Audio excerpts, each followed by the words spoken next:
Today's show is about AIOps, artificial intelligence for IT operations, an established term now under fresh scrutiny for its effectiveness, questioning whether it falls short of promises.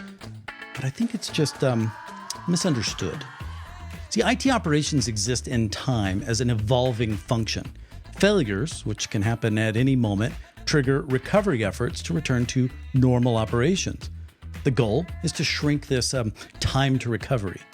And we do this by improving on when we are notified and how fast we can diagnose the issue. Now, this requires observability, which often relies on the skills, experience, and attentiveness of tired IT professionals, your subject matter experts.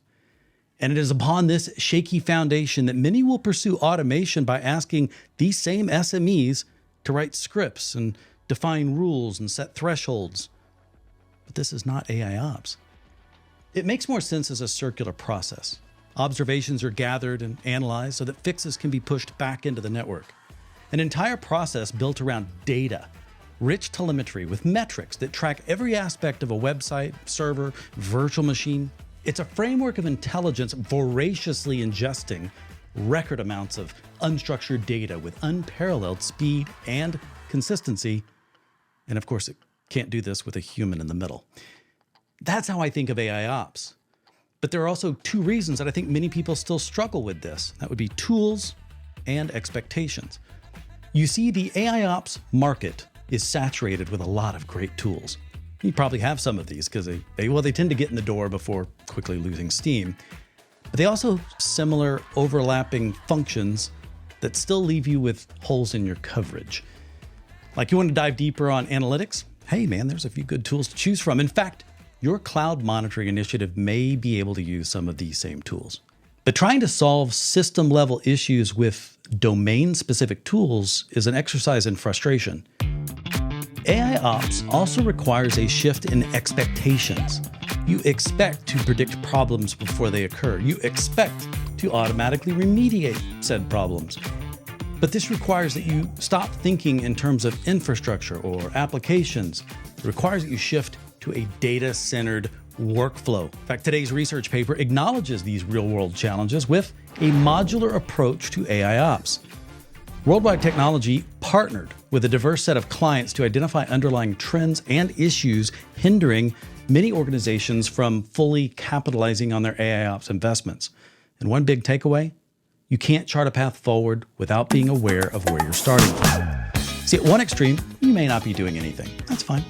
Or more likely, you could be at various stages along a continuum of progressively advanced data skills, all aiming towards that ultimate goal, a self-healing system. There's significant, valuable detail in each of these phases, but it's important to recognize the benefits that emerge as well before you even reach that final stage, because there's a number of them. So as you progress, observability and intelligence, that's going to steadily increase. Automation demands continual investment, yet it begins to gain its own momentum over time. And a crucial point to remember is how cost may initially rise during the early stages, but will eventually decrease sooner than you might think as efficiencies become more pronounced. So what's stopping you? Businesses are increasingly adopting AIOps, making it a fundamental part of their operational framework. Implementing it through a modular approach will not only expedite the process, but will substantially shape future outcomes. Joining us today are two seasoned experts from WWT ready to dive into this research and guide us on how to embark on this transformational journey.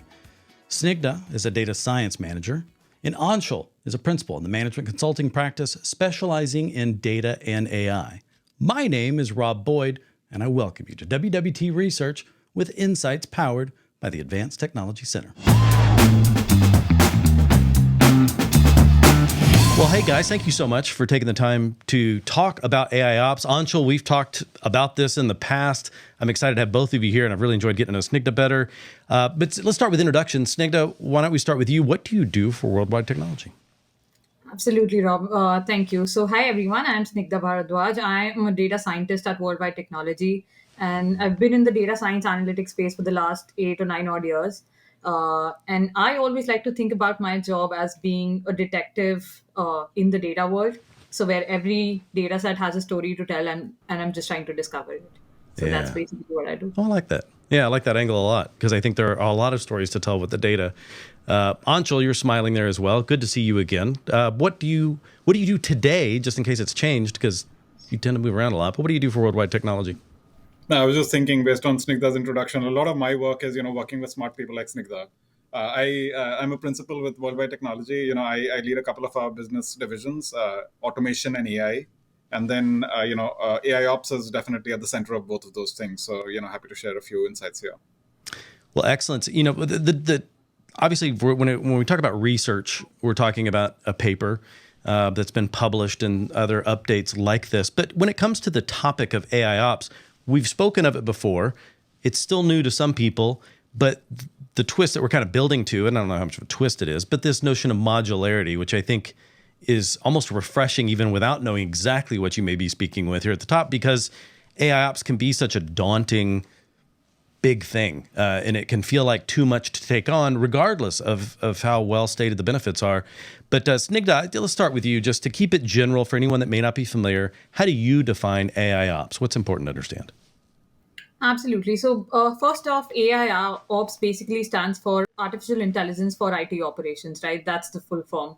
The eventual aim here being you need to develop a system which leads to zero outages, zero downtime, a fully automated resource allocation system for IT operations. It is a commingling of multiple disciplines. The way I like to think about it is, AI, I mean, as a thing, it consumes data. The more data you give it, the smarter it gets. IT teams, for the last 10-ish years, have been at the cusp of a lot of good data that is coming from systems, assets that they manage in the field, right? So AI ops is essentially a way to handle that data better, whether it's using simple data methodologies or using advanced AI. But really, it's the practice of applying data, machine learning, and AI to these massive data sets that are Yeah. flowing in through IT implementations, ecosystems that are global now. Well, and I'm kind of curious, just for a bit of disambiguation, how does this relate to ML ops or DevOps? Are these things similar, the same, completely different? How would you describe it? Very good question. I mean, it does not would be the point number one. The only relation is semantic. When it comes to ML ops and DevOps, they are similar in the sense that, DevOps is automating and adding speed and scale to the work of a developer. ML ops is adding speed and scale to the work of a machine learning data scientist. AI ops is not adding speed and scale to an AI researcher. It is something totally different. It is about Okay. applying AI to IT operations. So it's a good question. It's often a misunderstood term because people commingle and confuse it with ML ops, whereas there are two very different things. AI ops often, the requirement for real artificial intelligence, right, deep neural networks and things, they come far down the line. A lot of AI ops is actually simple data wrangling, observability, visibility, things of that nature. And AI and machine learning, come at the next level of maturity. A lot of companies, they start out with AI ops thinking that we need neural networks and that highest level of maturity, and often, miss a trick at the front of the journey. I feel like there's so many lessons hidden inside what you're also saying there, because you're talking about the confusion of, I mean, we all go through this, right? It feels like in our heads, if you work in this industry, it seems like we're constantly going through this notion of updating our memory banks on saying, oh, wait, that term has settled in. It's not a hype thing anymore. It's a reality thing. But if you're not keeping up with this, it can be hard. And so your brain goes, wait a minute, that's not the thing I need to pay attention to. But we're saying, obviously, AI ops plays a very significant part. Where does it fit? Because I know we've talked about this before, but Snigdha, it seems necessary to keep repeating it because we always, myself included, want everything to boil down to a tool of some sort that I can purchase off the shelf. But I don't believe this is a tool in that sense, especially the way you started describing it. What's important to understand about tools versus the concept of AI ops? Yeah, absolutely. That's a great question, Rob. So, a lot of people, as you mentioned, right, think about AI ops and they directly go to tools. So, AI ops, it's not just tools. Tools is definitely a significant part of it, but it's not the end of the story. And I think a primary reason why a lot of people think about it is, as Anshul mentioned, right, at the start of the journey, what you need is that data collection, data wrangling, and a lot of that is supported via tools. So, a lot of the primary vendors in the AI ops space were these tool vendors, and that's why people tend to go to that tool side and think that that is the only space that we're thinking about. But it's so much more than that. Of course, machine learning, deep learning models, artificial intelligence plays a big role in it, but it's a landscape of these things, right? Rather starting right from data collection to going to a maturity level where you can leverage AI and machine learning to solve for your specific problems or the problems that your IT organization is going through. So I always think, and you guys worldwide are always speaking of in every single show, every single topic around people, process, technology, and that those are brought up in that order specifically by putting people and process in front of technology, kind of building on that of what Snigdha kind of set up for you there. Anshul, can you explode that a bit even further and tell me where does it fit in terms of the proper way to think about AIOps implementation? Because then I want to kind of get into the benefits that people should expect, why they would go into it. But I want to make sure we include everything beyond the technology. Yeah, 100%. One of the main goals of AIOps is to improve IT efficiency and productivity. The way most companies measure IT productivity is in the terms of number of incidents, of the amount of downtime, and things of that nature. And I mean, the way we like to think about AIOps is, you need to reduce wherever your number is. If you get 10 outages a year, you want it to be 5, you want it to be 1, you want it to be lesser. It starts out by understanding what is creating the problems for your IT teams, what are the systems that it's coming from, what are the ways that you can address those problems, and then getting to figuring out what is the right tool to solve that problem. Many companies, they don't look at their own incident profile and their own incident data. They kind of go for the shiniest, tool out there. And often that is where they don't find the right mousetrap for their own specific challenge. I'll give you a little bit of a double click into that as well. Please. What Snigdha was describing, right? The AIOps ecosystem is composed of 3 sets of tools. It's, observability, which is, the way you're gathering the data, the way you're ingesting it. There's intelligence, which is, after you gather the data, how can you mine it for what's actually going on? A lot of these streams are massive and they've got 99 points of noise for every 1 point of information, right? So, how do you actually manage the information, that data, to curate what's intelligent within it? And then there is a third aspect, which is how do I take that information and then add automation, to drive automatic actions? That's a big challenge for any one tool to do, right? All of those 3 things, it's a very big challenge for any one tool to do. So, that's where we see companies being successful, right? When you start to figure out your problems first and then try to see, okay, what is the observability I need? How do I gather intelligence from that observable data? And then how do I automate actions based on some intelligence that I've gathered? It's a flywheel of processes that need to be knit together, and you need to do it piece by piece. Well, and so the first thing that jumped to mind when you started talking was this notion of baselining, which is understanding, because I would imagine that we've all seen customers and ourselves maybe jump into something and it can feel like you have success, but if you didn't front end that with the data gathering and kind of the saying, where are we now, so that we can set the proper goals to reach for, because you mentioned like outages, and it sounds like a great metric. Let's take a look at, have we reduced the number of outages? Anyone would agree that's positive. Outages are probably something everybody's aware of. That's not one of those hidden problems, but I feel like AIOps is also about really unearthing, discovering, and automatically addressing the little problems that can build up to become bigger problems. It may not be full outages, but are definitely affecting productivity or getting things done. How would you state the benefits? Why do customers look at AIOps? What would they be doing differently that maybe they didn't realize AIOps could be providing much more benefit to them? Yeah, and I'll give you an example that from 6 months ago that refers to that as well, right? So in the flywheel that I explained, right, there's observability, there's intelligence, and then there's automation. Intelligence is really the trickiest part of the whole flywheel. Okay. So at this one company that we were working with, they were running massive financial trading desks supported by an SD-WAN infrastructure that was supporting all of these trading desks. Now there was an issue bubbling under the hood that affected the entire trading desk for a day-long outage 6 months down the line. The information for what was going on was available in the observability database, but it was a signal. It wasn't a full-blown outage yet, right? Yeah. Now, because they did not have a system of intelligence that was able to capture this data, 6 months later, the outage actually happened and they had to take a day of losses. That is the sort of stuff that you can get ahead of. And with a system that is actually able to gather this data intelligently, 6 months ahead of time, you would get a warning. 5 months ahead of time, you would get a critical alert. 3 months ahead of time, you would get a severity warning, is that you must do something. Something is really about to go off, right?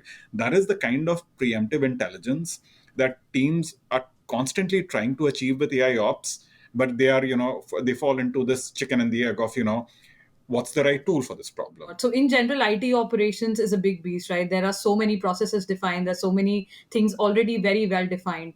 So getting all that AI ops implementation and that AI ops ideology into that existing process, I think is very important for organizations to be successful at doing this. It needs to be a transformative shift. It needs to be a cultural shift within the organization. They need to be ready to understand what potential this solution has and what can they do apart from what they're already doing. So what can they do to make it better? It's not just about reducing or eliminating outages, but whatever you're doing, maybe you can do it better. It's understanding more about that. So Well, I wonder if you could stick in, since you have the microphone. You had mentioned previously about 5 stages. And as we get a little bit more specific, we're still not diving into maybe the modularity concept just yet. But I wonder, Snigdha, could you cover what's important with the 5 stages? Because I'm also conscious of the fact that we need to make this elephant a little bit easier to eat because it feels really big right now. But maybe this is a way to start breaking that down. Do you mind walking us through those? absolutely. So when we talk about the AI ops journey, we'd like to talk about the 5 stages, as you mentioned. The first one being the very basic one, right? You need data to do any kind of analysis. So data collection comes first. And it's about integrating data from different sources, being able to collect that data from different sources, making sure that it all works together, it all resides in a single place that is accessible. So that's stage one. The second stage is where you aggregate all that data to centralize all those insights, create whatever dashboards that you need, create that visibility layer that Anshul talked about earlier. So that's the data aggregation stage. The third one, that's where the complicated AI models come in, the machine learning models come in. We're using all this aggregated data to generate even more additional insights, identifying where are the failures, how can we address them. Stage four is more around data harmonization. So once you have all these insights, once you have all these data models built in, how do you actually leverage that? Because the model might be giving you a certain set of output, right? But actually converting the model output into actionable insights, that's the very, very important part of this whole process. And I think that's one thing that a lot of organizations struggle with. They understand they need a machine learning model or they want a machine learning model, but what exactly to do with it is what needs to be understood as well. And the final stage, of course, is achieving this extremely mature stage where it's a self-healing system that is proactively identifying what the issue is automatically solving for it because there are automation processes built in. So combining all that is stage 5, where you have a completely self-healing system in place. Yeah, I feel like, this is obviously an evolution of things that we've done before. And I feel like automation is that one thing that ties in much more strongly these days than it ever did before because of the notion of a system working its way through, only involving humans in the process where absolutely necessary. But that requires kind of working up to it. The benefits, just to make sure we don't miss those Anshul business benefits around efficiency. Obviously, you talk about increasing visibility so that you can be more proactive. And I would assume in between all of that, you're saying this is something that should be happening on an automated basis. And it sounds like a good system also prioritizes in terms of telling you, helping you isolate not only the signal through the noise, as you mentioned, but the ability to say, yeah, out of all the signals that we're seeing that you need to pay attention to, here's the ones that you need to pay attention to most. Perhaps, is that a fair generalized restatement? Yeah, 100%. I think increased visibility, reduced noise, all of those things are definite direct results. The way I like to, kind of think of the macro result, right? If you think about a business in the analogy of a car or, like a race car, businesses are often throttled because of the challenges that they face on the technology landscape, right? And if you think about a business as only able to go at the speed limit of 100 miles an hour, with improved AI ops, you increase the speed limit for one. You make your employees able to go faster and faster, right? Now I'm not waiting on a ticket that I submitted yesterday. Now there is an intelligent system that was already ahead of the ticket that I needed to submit yesterday, right? So I didn't have a problem to begin with. So like for one, it increases the speed limit, the innovation that companies are able to drive internally. But then B, it also drives down the cost. So I mean, you're able to go at 150 miles an hour now, but your costs are half of what they were when you were going at 100. It's like that two-sided benefit that is a game changer for companies that can do it right. Which I think is a great point, because I think, we often, you wouldn't hear most people bragging about the brakes on their car because that's not fun. We want to talk about the engine, the speed, and all that kind of stuff. But yet, if you don't have those brakes, I'll bet you're not going to go very fast. So it very much is part of that same system. And it feels like that's kind of what you're saying there, which is maybe not as, although I think AIOps can be pretty sexy. So I wouldn't even say it's unsexy. But it's harnessing a lot of that data exhaust that already exists, which brings to mind when you talk about different tools that play a part, but you should not think of them, kind of over-rotate on them. But I assume you run into customers all the time that are at various levels of maturity who have existing tools. I assume you guys aren't asking everybody to throw out the bathwater, so to speak, and start all over with this type of thing. Generally, I would think that, jumping ahead a little bit, that most customers are on somewhat of a pace that you're going to then see where they are and help them kind of in progress. It's very custom like that.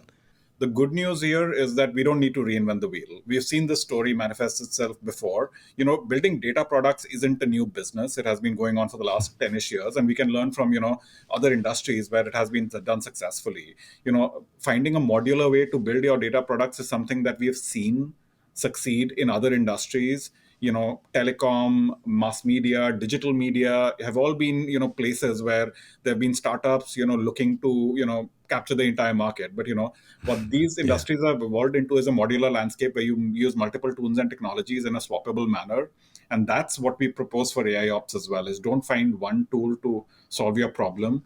Build a modular approach so that you can swap Lego blocks in and out and, be agile and developer focused. Well, that's your setup, Snigdha. Let's talk about the modularity, because that's really what I've not heard in the past. And again, at the surface level, I like where that sounds like it's headed. But how do you describe how you're approaching AIOps from a modular perspective? So there are these bits and pieces that you just fit together based on what you need. And that's how the modular approach works. So if I have to elaborate, let's talk about two different parts, right? There's a base pipeline module and there's a customization module. So what the base pipeline module lets you do is basically automate all these generic tasks like data collection. You could use a tool that you already have for that as well. So all these tools that you potentially have or organizations potentially have, of course, fit into this scenario as well.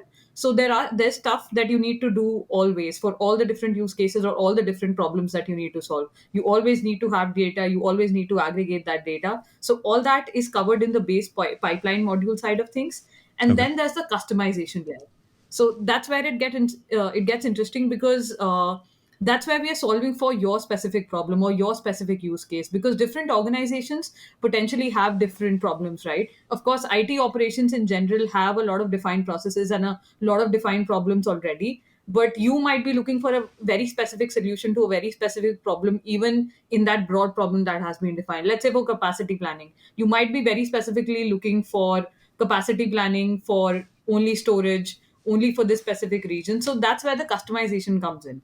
And this is where I feel that the existing tools that we have, that's where it is lacking. Usually these tools, what they do is they bundle all these functionalities into one offering, and that's where the customization bit gets lost, right? It's a generic solution for a generic problem, but that's not what organizations are looking for. That's not what organization needs to stay one step ahead of their competition, or even in general to create more efficient operations, right? So I think that's where the modular approach really works for different customers. And of course, we've worked with different customers, so that's it's coming from experience, right? This is how it works.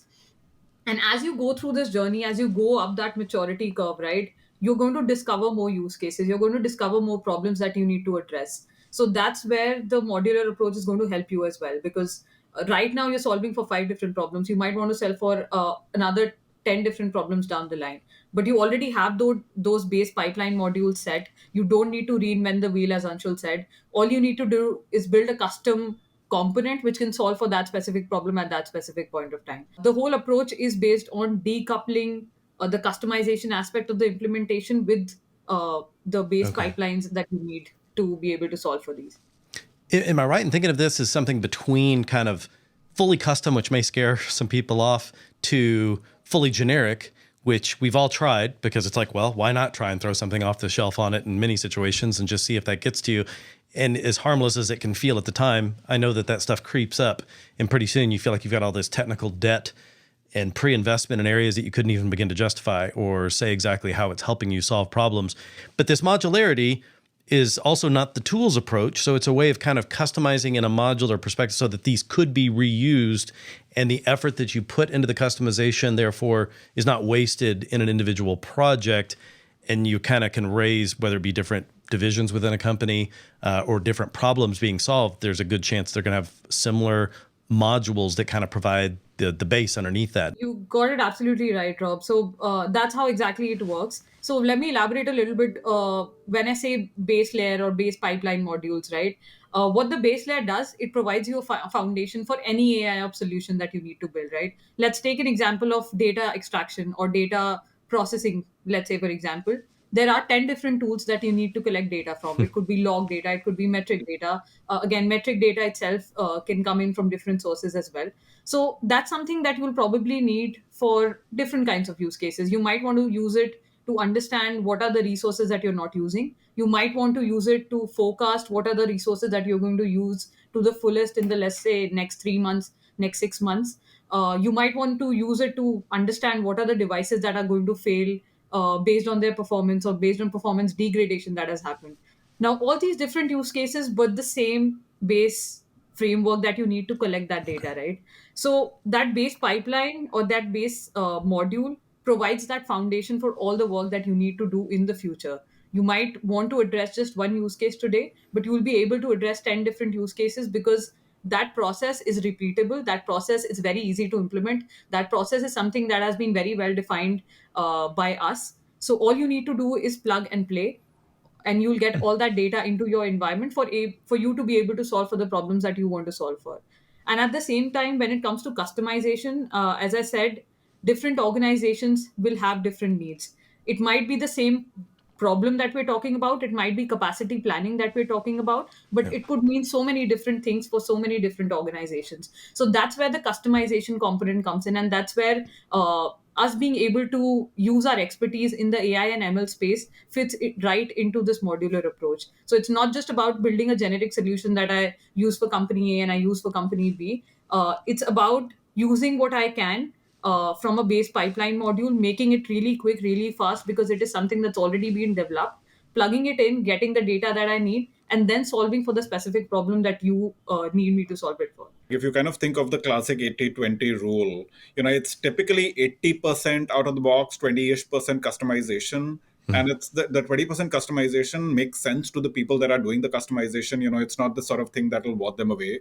In terms of, like if you were buying a product and you were doing 100-0, right? You were just saying that, okay, I'm just going to do out of the box stuff, no customization at all. Often what happens is that, name OEM A, right? You bring up OEM A into your ecosystem as your, AIOps tool of choice. It works with 10 of the assets that you have in your ecosystem, does not work with the 11th.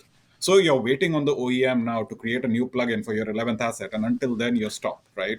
Yeah. That's the 20% that I'm talking about, right? I mean, in this method that Snigdha is describing, we'd still leverage the 10 plugins that OEM A has, but for the 11th, we've got a modular, plugin that can be built in, and now you're not waiting on the OEM forever.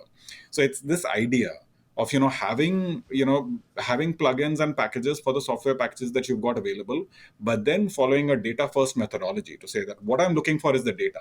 I'm not looking for the API, right? I mean, if you want to, then that's the methodology difference here. Okay. The other thing that I'll also add out is that this fits in very well with team structures and how the people side of things is organized normally at companies. Often, given the size of IT ecosystems, we're talking about multiple tens of thousands of people. These people are often in different teams. Observability is often one team, whereas capacity analytics, help desk management, ticketing, front desk operations, these are different teams that are managing products for all of these things. The modular approach also works well because now you don't have to train each and every one of these teams on OEM A. Right? I mean, now you can say that, okay, you're a capacity planning team. You should continue to do capacity planning using your own products. Your product is missing this one plugin. Can we add that plugin? The observability team is missing a different plugin. Can we add that plugin and then bring these things two together without, training the capacity analytics team on this new product and the observability team is waiting for that plugin to arrive 6 months down the line, right? That's the chicken and the egg that people get stuck in. And, suddenly AIOps projects are 3 years down the line with no end in sight. Well, and I like the idea because there's an acknowledgement that these things take time to do them right, and rushing them is not the right answer because you could just be, running up a ladder on the wrong wall, as they say. But I like the idea of you're customizing within a module. So I would imagine that implies kind of like the way I think of software programming modules, in that you've got something self-contained, and then there's just a more limited set of communication options from that module. And that's all some people need to worry about because it's not their module. They just need something from the module. And so therefore you start building on things, but that also helps you isolate. Does this have a translation to costs? Does this type of approach drop to the bottom line? How would you describe those benefits?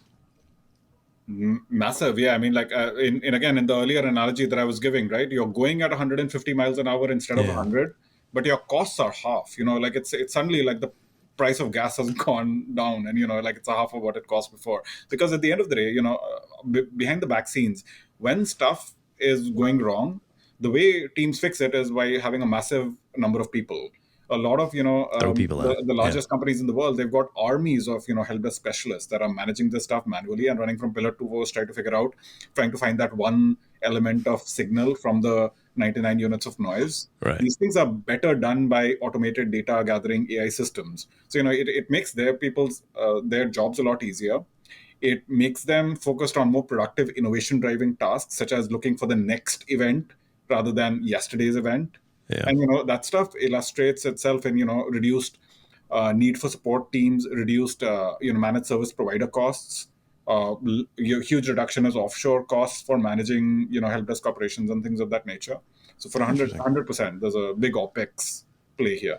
Well, as we kind of wrap things up, Snigdha, I'm kind of curious. I would imagine we'd be hard pressed to find any organization, private, public, government, whatever it may be, that isn't already somewhere in some portion of this having moved forward.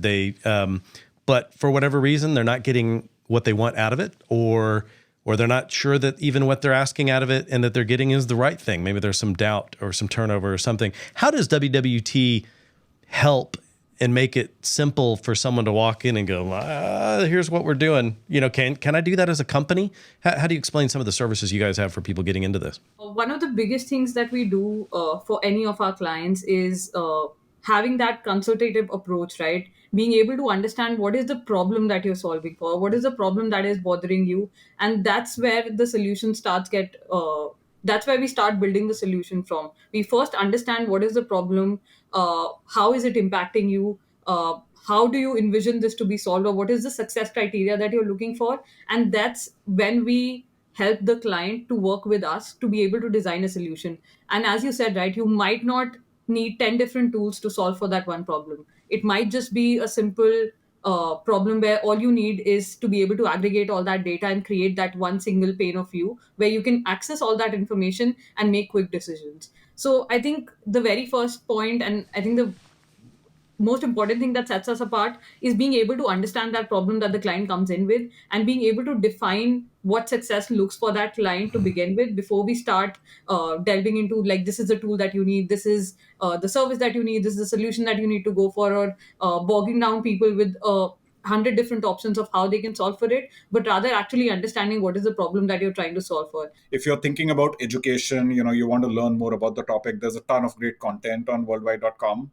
A bunch of open articles where our engineering teams have, gone in and researched things that, should be super helpful just to, kind of understand the space. There's a lot of, acronyms out there. So, like learning about some of that, I would say, worldwide.com is resource number one. Secondly, if you've got engineering heavy teams that are looking to learn about a new tool or a new solution, we've got a bunch of on-demand labs at the Advanced Technology Center. So again, if you go into the platform for the engineer-specific resource or team, if you've got a couple of different tools, you're trying to see how they trade off against each other, there should be on-demand labs that people can go in and spin up their own environments and see, how these things interact with each other. If you're really looking for execution, we've got an AIOps accelerator, which is a short 8 to 12 week program. It follows the methodology Snigdha was talking about. We bring in some of our experts. We look at your tools ecosystem. We look at your use cases, your outcomes you want to drive, and figure out a way to really move the needle in the shortest amount of time. So, I would offer those three up, right? Between education, enablement, and acceleration, there's different answers. Well, it's funny because I know you guys are very mature yourselves in terms of your offering, because you've been doing this for a long time. right in step, if not leading the market in terms of how these things change over time, because it has grown. And obviously AI has been around a long time, but how we apply it continues to change, how we apply it to these particular problems. But it was funny too, because when I was a vendor, the easy part about being a vendor was that every time we talked about solutions to your problem, I knew the answer would fall somewhere within my company's offerings. And that was, that was a relief on me. And you probably knew as a customer that I was going to recommend my company's offerings. What I like that you guys are really doing here is you've developed something that's really focused on the individual customer, to where it's their version of AIOps, not some version of a company that says this is how it's done, and then this company does this thing really well, but then now there's a new startup that does this really well. You guys may use that, it sounds like, but you're going to be doing it with the notion of, well, what are you trying to achieve? Where are you at in your maturity level? How is this going to be maintained in an automated, self-supporting fashion in the long run? And then that sounds to me like something that's much more sustainable as well. So you guys have a great practice, because I remember even the vendor I worked for before, we would go to you guys for really testing this stuff out, making sure, how did it work in the real world? How did these things interact and work with other vendors? You guys are in that sweet spot utilizing the ATC to host these labs, ATC being the Advanced Technology Center, and everything you just mentioned is both virtual as well as physical. If you're in an area where Worldwide has resources, which is just about everywhere anyway, but the labs I know are in St. Louis. Either way, Anshul, thank you so much. Appreciate your time. Thank you so much as well. This was a great session. Very nice talking to you. And Snigdha, thank you so much. I appreciate all the work that you've put into this and just continue being willing to share your knowledge. I appreciate you. Absolutely, Rob. Thank you so much for your time. We need this kind of thinking. Managing IT operations is becoming increasingly complex, yet achieving excellence in this area is widely regarded as crucial for securing a competitive advantage, which is why AIOps should be embraced as part of the defining culture in your organization. Think of today's show as a movie, and when I tell you, the book is even better. The strategy outlined in the WWT Research paper, a modular approach to AIOps, effectively paves the way for a more streamlined and efficient IT operation. And while we may hope for a simple one-size-fits-all solution, the reality is that we don't have a silver bullet. And recognizing this fact is crucial, and it's important to start developing a plan. Worldwide Technology is ready to help. They are equipped to engage and offer practical guidance no matter where you are in this process. So now, it's your turn.